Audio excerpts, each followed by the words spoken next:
Welcome, my name is Colleen Tauke and I'm a sewing specialist here at Bonds & Porter. In this Quilting Quickly tutorial, I'm going to step you through the block in the quilt called Sassy Dixie. If you'd like to purchase our pattern, please visit our website. We're going to be using 2.5-inch pre-cut strips.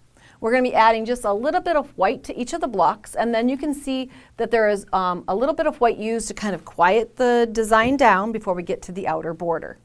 So we're going to be using those 2.5-inch strips, and we're going to be cutting a series of rectangles and squares from each strip. So reference the pattern on the size and the quantity of each, but you're going to be, and you're mostly going to be cutting sets, because as you see here in the block, the outside two large rectangles are from the same print. Then we have 4 rectangles here of the same print, 2 in this position, 2 here that are the same, and again 2 here. So you want to, as you cut, you want to keep things paired or in groups of 4, depending on what placement you're cutting. If you're cutting, say, the block that goes in this position, you want to stack 4 together. But if you keep them kind of grouped, then it makes it easier to play and create your blocks. So it's all of a coordination kind of organizational kind of strategy here. So we've got long rectangles, a variety of others here, 2 of this, and then the simple 2.5-inch squares. And then, of course, that centerpiece, kind of give your eye a place to rest in the center of each block.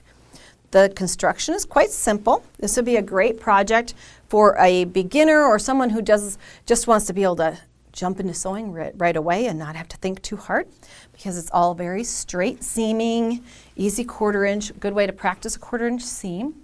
Maybe even a team project. If you've got somebody new who wants to learn to quilt, you could help them in the pressing process and create blocks really quickly.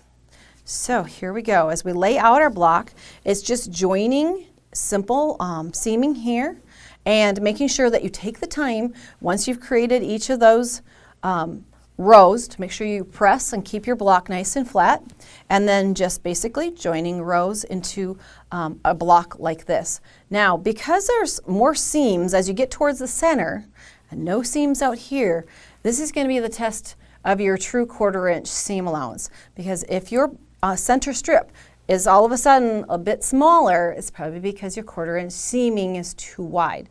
So this is a good test to make sure that they fit together. With 4 seams here and only 2 seams here and no seams, it's going to keep you honest. Okay, so join together, create your block like this. Again, as you join the rows together, make sure you take the time to go to the iron, to make sure that you set your seam, which means to just drop your iron onto that, warm it up, and press your seam allowances to one side. And the general order rule in this one is to press in the direction that has the least resistance. Here, since there are no seams in this outside bar, press seam allowances in that direction. Here again, you would have 2 seams here, but 4 here. Press your seams, so all the seams end up going kind of toward the top or the bottom of this block. Once you've created your blocks, as you can see, the orientation is horizontal, vertical, and kind of creates a woven effect through the quilt. Once you've got the center rows created, join the rows for the center section.